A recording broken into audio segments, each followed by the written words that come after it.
it's Nick the Booksmith. Welcome back. Well, if you went and read the story, I hope you enjoyed it. Hope it got you all caught up with Seraphina and what's going on in her life right now and who she's meeting. And of course, this leads us to the journal today and a little bit about what this book is about.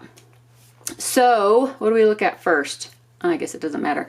Let's look at the book first. So, the book is constructed in a deep forest green, and on the front there is this frame, and it has some hand-dyed fabrics inside, and the quote that is inside there says, "The herb that can't be got is the one that heals." And that's an old Irish proverb. And then behind the frame, we've got kind of creeping out some moss and some little greenery from behind that frame. On the inside, we have some primitive, wonderful handmade paper that has been marbled, and it's in a red and cream and kind of a messy gold. It's actually really, really great. It's thick and fibrous, and so it's kind of, I know, tactily it's just wonderful. Inside this book, it's going to be pages that I have hand dyed, and then I have printed on them, or other things. So like here in the first one, you'll see this moth with some herbs, and here are some imprints when I was doing my dyeing. And also in the book, there is some ancient German herbal remedies and information about different kinds of medicinal plants. And so you'll see that sprinkled throughout this whole book. So this book is Alice's, it's her reference guide. It's what she puts everything in to keep note of everything that her father taught her, everything that her mother taught her, and then things that she has learned along the way and that kind of thing. So, and then, there's pages from books that she's put in here so that she doesn't forget important things. And so that's what this book is pretty much about. Here is a page, and this talks about the different muscular structures of the hand and the leg.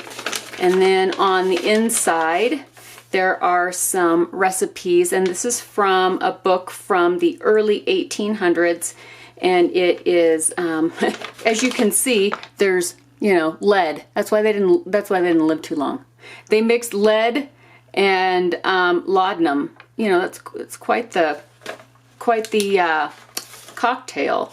And then this one is hemlock, ammonia, olive oil, and camphorated spirit. It's like, well, good grief, no wonder. And wormwood, lobelia, all the poisonous things. What were they thinking? I'm sure some things probably worked though. So anyway, so let's move along through the book. You'll see they've all been hand torn. So all the pages have a rough torn edge to them, as you can see. This one I've done some stitching in some forest green thread. This is a list of different kinds of herbs and what they're good for. This also came from that same 1800s book. And some more herbal recipes. And so I've actually put quite a few of those in here. There were some really neat things I thought Alice might, want to keep track of, right? This is a page that talks about how to bandage broken limbs. So you never know. You never know when you're going to need that, right? And I printed some herbs along the edge of this page. Let me see if I can scoot in just a little bit. I don't want to cut off too much though, so you can see the herbs a little bit better. There's another imprint here on this nice dirty page, and also some see-through window pane looking dirty wonderfulness. You kind of see through it. It is translucent. It's just real dirty. Here is a list of different things, castor oil and rhubarb and catnip and all these different things for doses for remedies. But as you'll see, all the pages are just beautifully grungy green and just wonderful. Here's another one of those German this book is actually from the late 1700s. Just wicked, wicked old. Another one of those pages. This one is a page from a book about how to preserve plants so that they can be distilled, or you can use them to infuse oils. That is a old scientific plate, and it is a gladiolus type of bulb. Not what we are familiar with, but what it used to look like. This one is also very old. Different kinds of umbrella type plants, which would be, you know, dill and carrot and all those kinds of things. Coriander. There are also some eco dye prints that are in here. See another leaf there.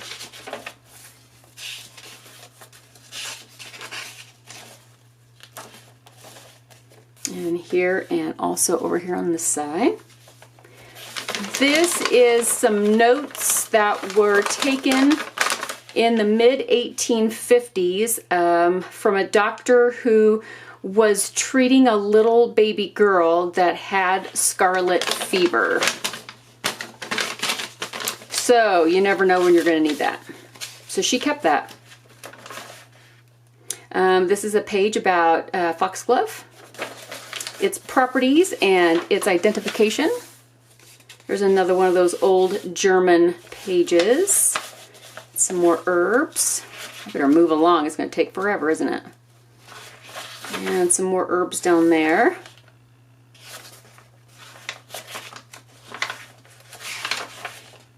And another one here. Another one of those grungy see-through pages. It's just got a little bit of moss and some leaves down here at the corner.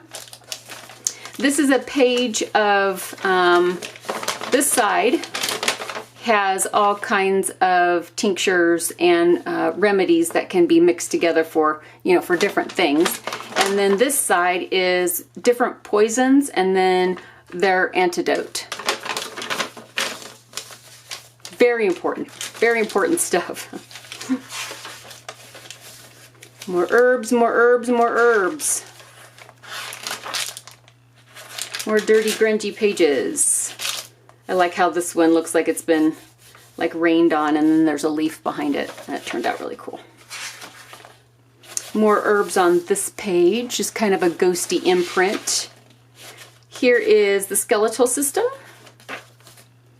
Here is one of my eco prints that that I did last summer, and I just printed it on this page. These are some different remedies for some things that were common in her day. Here is a raggedy that I made, and I made it out of pieces of the actual eco printed watercolor paper, and I added a dictionary reference to apothecary and apothecary's weight, and there's the skeletal leaf and some different textiles, and then on the back I found a dictionary page that had a mortar and pestle, and then I did some more collaging with the watercolor paper that had been eco-dyed, and some more of the greenery. Pretty, pretty. And it just kind of peeks out however it needs to peek out. There is another imprint there. There's the other side of that eco-dye. Another grungy see-through page. This is a page of tinctures and remedies as well, and then some handwritten notes in the middle. Another herb on the side. It's in Latin. Another imprint. Some more diseases and help for them. Sometimes it's not a remedy or tincture. Sometimes it's just how to treat the patient to keep them comfortable.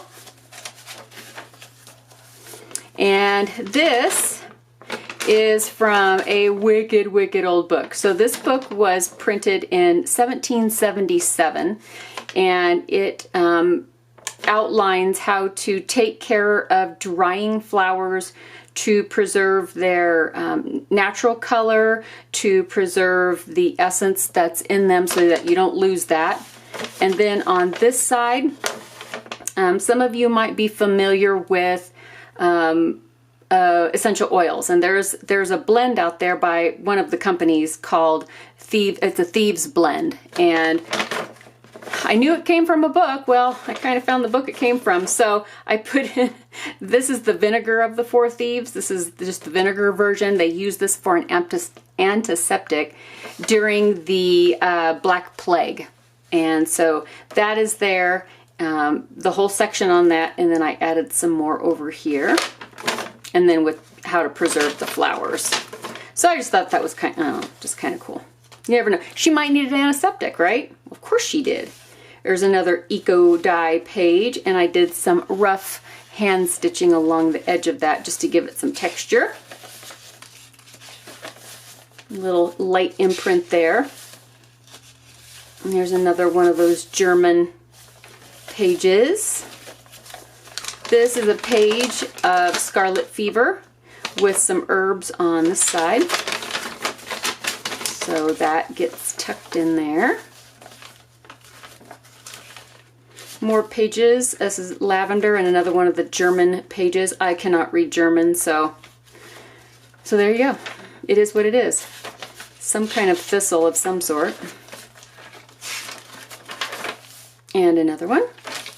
Another one of the grungy see-through pages. And some more eco prints. There's an imprint there. This is a page from one of my ledgers, and this is from the late 1800s, I believe, and it's one of the actual pages, and it just had some, whoever lived back then was taking notation of ice, what they paid for ice. So, you know, I thought, just added that in there because I thought it looked cool sticking out the side. More eco printed paper and some more grungy see-through. Here is some chamomile flower. And here's another one here. Little bulb of some kind. There is my little ex libris plate with a tree at the back. I thought that was appropriate. And then, of course, the marble paper in the back. So, big fluffy thing. But the fluff can be removed if whomever decides that they need to have this, you know, they can just take everything out if they want. So that's what the book looks like. So I hope you enjoyed the book.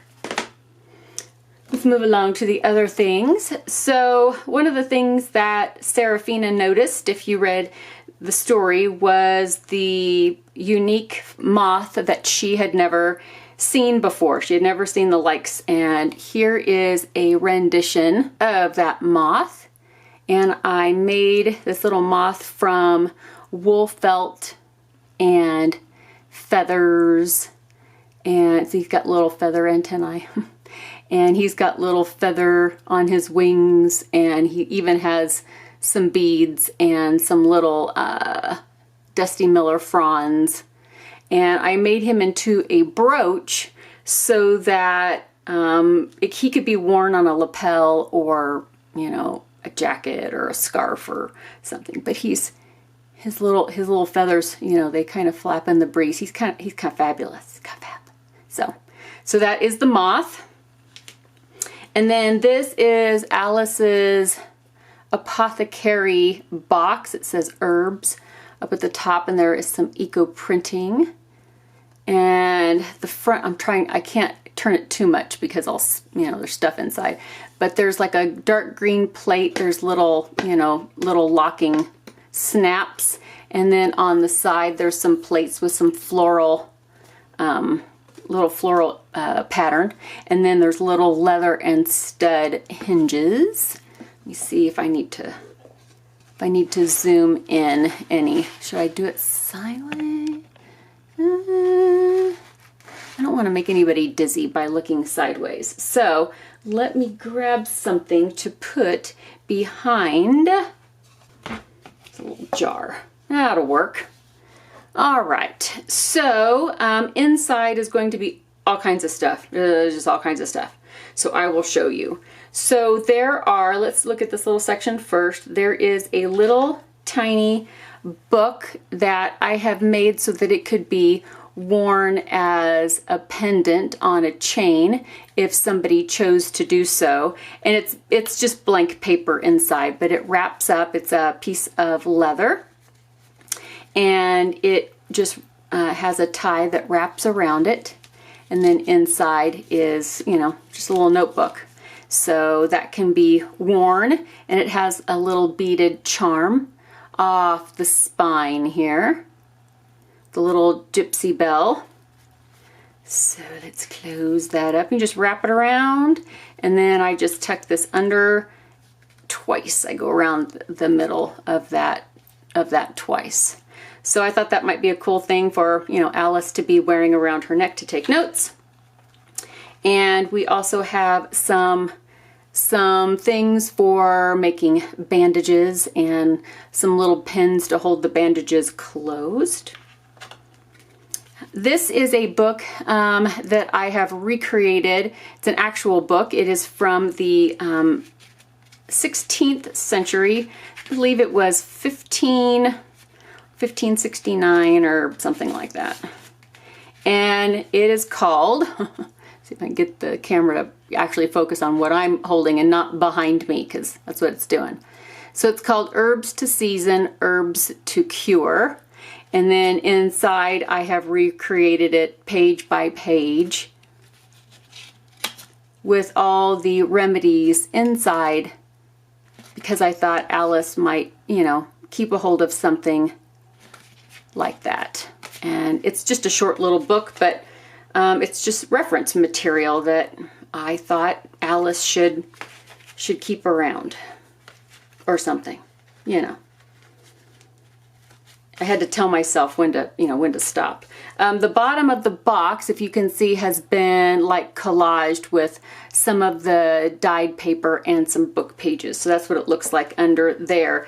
The little wooden slats here that separate everything, those are attached in the bottom of the box, so they don't come out, but it helps keep everything kind of situated. Okay. So then over here we start with the bottles, and we've got all kinds of dirty little scratched up bottles filled with herbs and all labeled. Their cork tops are numbered, and so everything has a label on it. There is this one. And this one is elderberry. And so it is actually, they're all glued closed. The ones that have stuff in them are glued closed so that nothing will, you know, fall out. There's a little bit of twine here for tying up also bandages. And here is some there's actually roses in there. You can see them through the dirty glass. This one does not have anything in it. It is sugar of lead. Didn't have any sugar of lead. Imagine that. Here is a bottle of feverfew and a little empty bottle. I figured I wasn't going to fill them all up, because what if somebody wanted to, you know, put something in a bottle and put it in here? So I didn't fill them all up. But there's one here. I'll just lift it up. There's a calendula over here and thyme, and here's some mushroom. This one is Icelandic moss, and so it has moss on the inside, and it's in like a little mossy compartment here. And then there's two small bottles there, and they are also numbered. And then there's some bottles here that are attached with little string on this, like this little, I don't know, this little shelf of sorts, and those bottles are all there too. Then we have this little compartment here. It's a little door that opens up, and inside is a little rodent skull, and it's real, and we found it on a hike, like, I don't know, years ago. So it's, you know, naturally fallen, and we kept it. I don't know what we kept, but we kept it. But there's some feathers in there and some dirty cheesecloth and some little sprigs of, you know, herbs. And then there's some labels on the door, you can see there.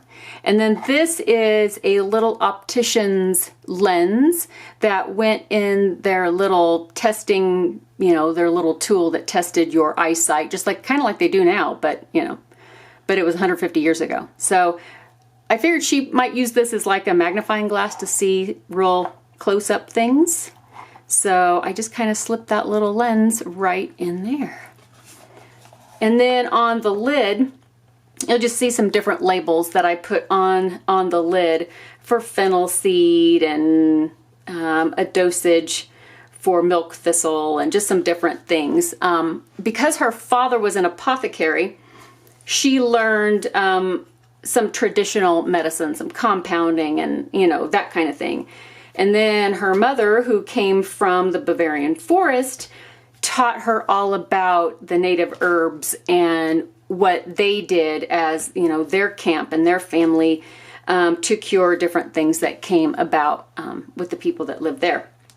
So she kind of combined both, and she took the best of both and became a healer of her own, you know, of her own definition. So this is her little box that she keeps her stuff in, and so yeah, so that comes with the book. And to close it, you just fold it down, and then you kind of lift it and just kind of fit it back in there just like that. All right. Whew. How long is this? Oh my goodness. Okay, so 25 minutes later. So I also have some other books that I wanted to show you guys that will be going up for sale as well. And let me make some more room here. I'm running out of room. So here is 2 of them. And this one, you may have remembered this one from I don't know, about a month ago or so. So it's just a beautiful marble paper with a grungy brown spine. On the front there is a from and to label, and so this is a dating label for a journal, you know, from December 1884 to, you know, March 1885 or, you know, whatever.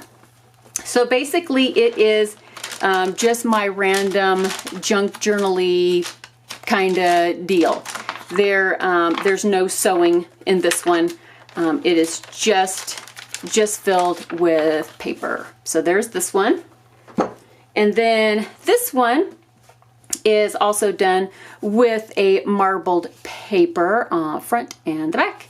And this one kind of got some attention. So there is a journal tag up here. And there's quite a bit of sewing and some random little page tabs. And so this one has this is like a little, let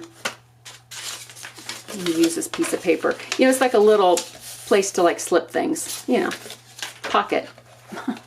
And it has a piece of silk, recycled silk twine that goes through here with a key and a bead.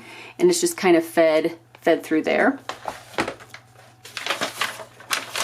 And it has all kinds of just random things like I usually do, except this one got some sewing and some page tabs added to it, and the other one did not. So that's basically the only difference, because I do fill my books, well, except for that, the Alice book, I guess, is different, but most of my commonplace style journals get filled in a similar fashion. There's a little envelope there. There's the other side of it, and it's just a pocket. There's some collaging, just all the random pages. Here's another little pocket here. And some interesting things printed and sewn, and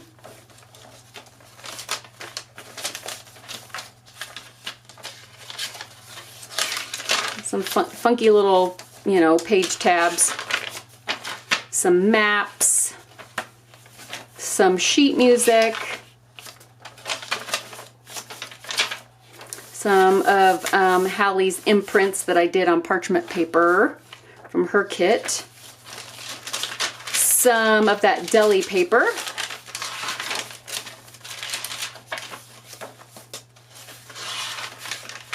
so, I mean, you guys know the drill, right? A little fold out that's been sewn. And then there is the back. So that is this one, this green and blue and kind of a ruby colored, you know, marble paper.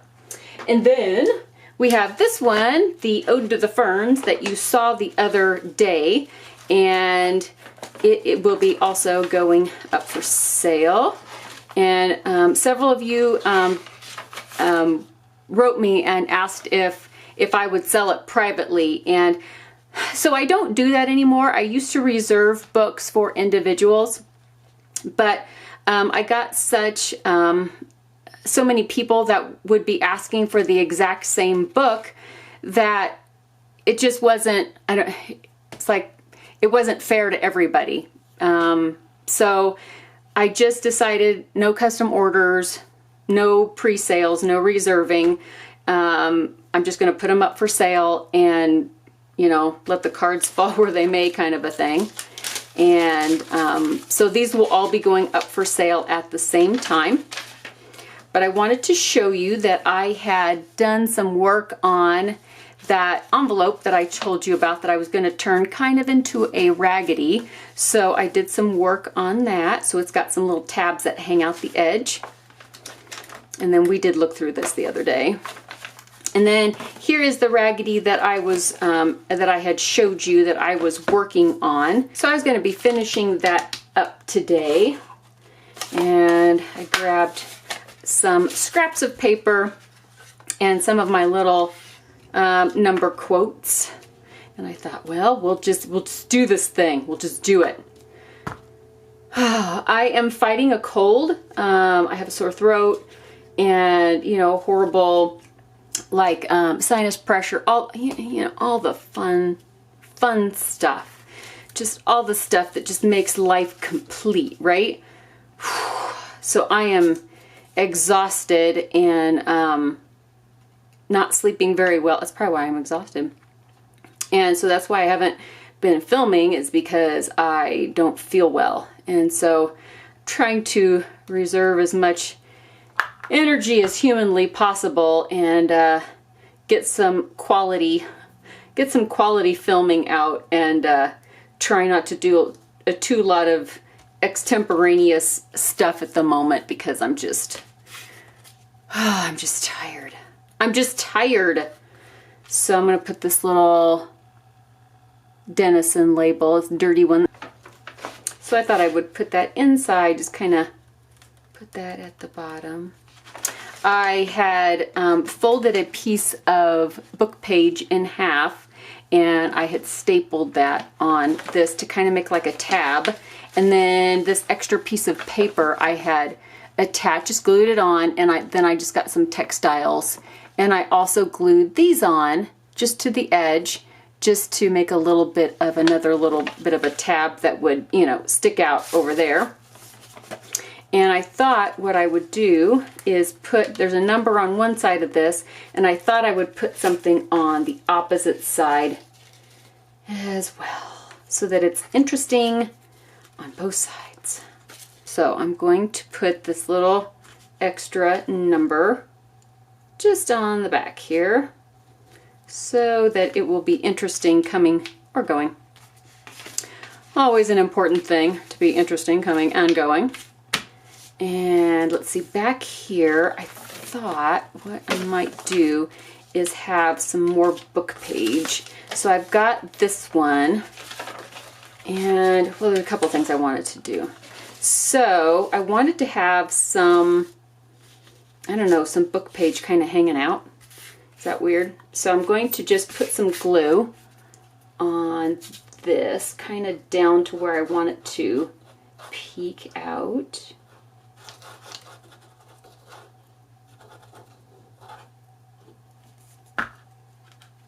And then just slide that in there and close that down.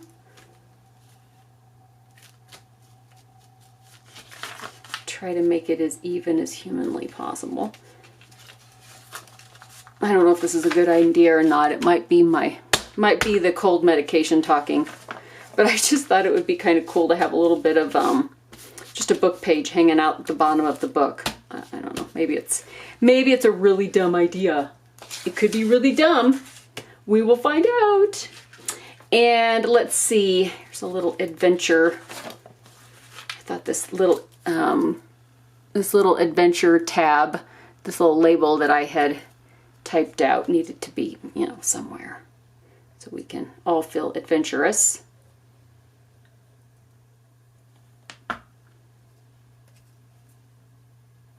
And I'll just kind of put that one up here, like such and so forth.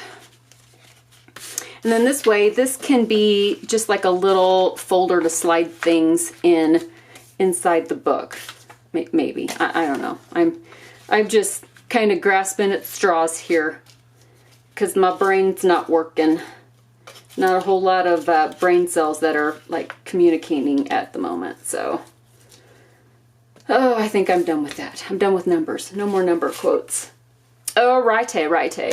So, what might be cool though, I can take some of this dyed fabric. That one's too bright. Yeah, this one's a little muddier. A little muddier. And just kind of fray the edges a titch, a tad, a smidgen, a hair. Okay. Oof. Yeah, now it looks really messy. And open it up. And what I'm going to do is I'm going to just fold it over so that it overlaps itself like this. And I'm just going to put some glue on this page. And we're just going to have that hanging out over here like a tab. And the glue will seep through because it's a pretty open weave muslin. So we'll just kind of let that do its thing there. Just like that. And then I have this little it was a, you know, a scan of an old metal tab. So that can kind of hang out over here. And you can, you know, I could glue it down. I could, you know, staple it. Whatever. But I don't want to like go reach for anything. So I'm just going to glue it down. Just going to glue it down. And it'll just be a little hangy tag there. And here is our little folio raggedy that we have finished up. Let me scoot my group back out here. And we can find a spot and just tuck that in there, and then it just kind of hangs out and does its thing. And then the envelope can also, I kind of bring it more toward the foredge of the book so that you can see it sticking out. And you can either have that one in the front, or you could, you know, flip-flop and do this one. Do this one in, you know, closer, because you'll see the one that's in the front more than the one that you know, sneak in the background. So maybe we will just kind of put the envelope toward the back, and then have the little folio raggedy hanging out in the front. So it turns a book that doesn't have, you know, a whole lot going on in it as far as like ephemera and pockets and, you know, that kind of thing. It's just kind of, you know, it's the Booksmith instant gratification, making your book look fluffy style of, yeah, of doing things. So I hope you enjoyed the story, the new chapter. I hope you enjoyed the book and the box and the moth, and then the, you know, the other ones that are, you know, going to be also placed for sale. And yeah, and when I feel better, I will, you know, I will be back and at them and have more energy to get the things done that I've promised you that we were going to do. We're going to do them. I promise we're going to do them. I just need to not be like, you know, dizzy when I stand up. Yeah, that would help. But I did get some work done, right? I finished up some stuff and made this Seraphina journal. Finally got it. We've only been working on that for a month. You know, just a month is all. Yeah. So it's been a minute. So I hope you liked it. All right, guys, I will catch you all really, really soon, and we will be back to normal, fairly soon, and I'll catch you guys in the next video. Bye, guys.